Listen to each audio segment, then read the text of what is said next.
Magandang araw po.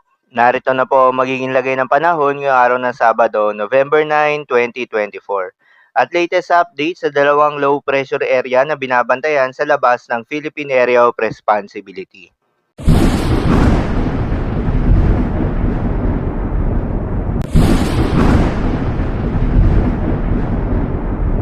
Sa kasalukuyan na tayo sa pag-asa, ang isang low pressure area na binabantayan sa labas ng Philippine Area of Responsibility ay nagdevelop na bilang isang tropical depression at pinangalanan nito ng pag-asa na bagyong Nika at pumasok na din ito ng Philippine Area of Responsibility.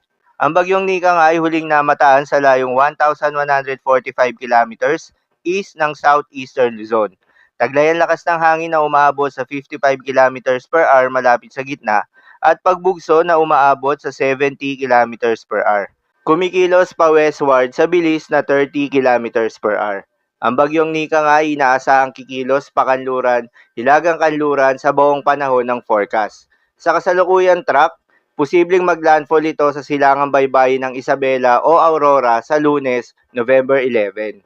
Kahit magbago man ang eksaktong landfall point, ang mga lugar sa labas ng forecast confidence kahit magbago man ang eksaktong landfall point, ang mga lugar sa labas ng forecast confident cone ay maaari pa ring makaranas ng mga panganib gaya ng malalakas na hangin, matitinding pag-ulan at maalon na karagatan. Inaasahang lalakas pa ang bagyong Nika at maaaring umabot sa severe tropical storm category pagsapit ng Lunes ng umaga.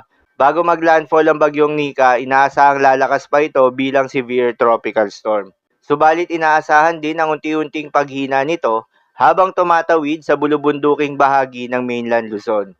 Samantala, yung isang low pressure area na binabantayan sa labas ng Philippine Area of Responsibility ay tumaas na ang tsansa na maging isang bagyo sa susunod na 24 oras o may medium chance na ito na maging bagyo. Huli nga itong namataan sa layong 2,700 kilometers east ng northeastern Mindanao.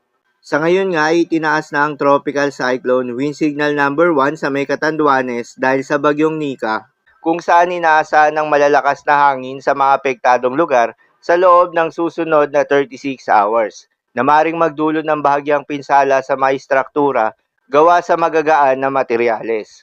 Pinapayuhan ng lahat ng mga residente sa mga lugar na maapektuhan na maghanda at mag-ingat sa posibleng pagbaha at pagguho ng lupa.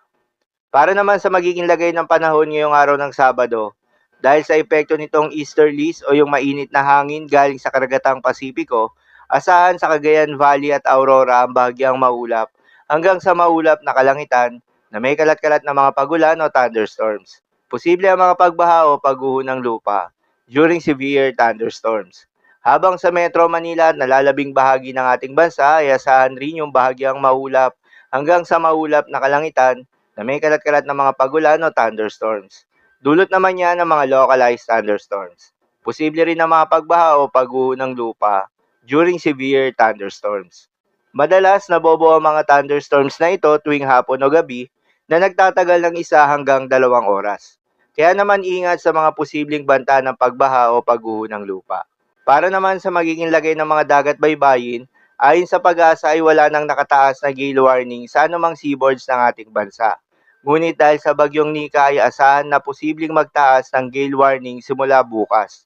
Gayunpaman, ngayong araw ay makakaranas na ng katamtaman ng mga pag-alon na aabot sa 3 metro sa may northern and eastern seaboards ng Catanduanes at seaboards ng Kalayaan Islands.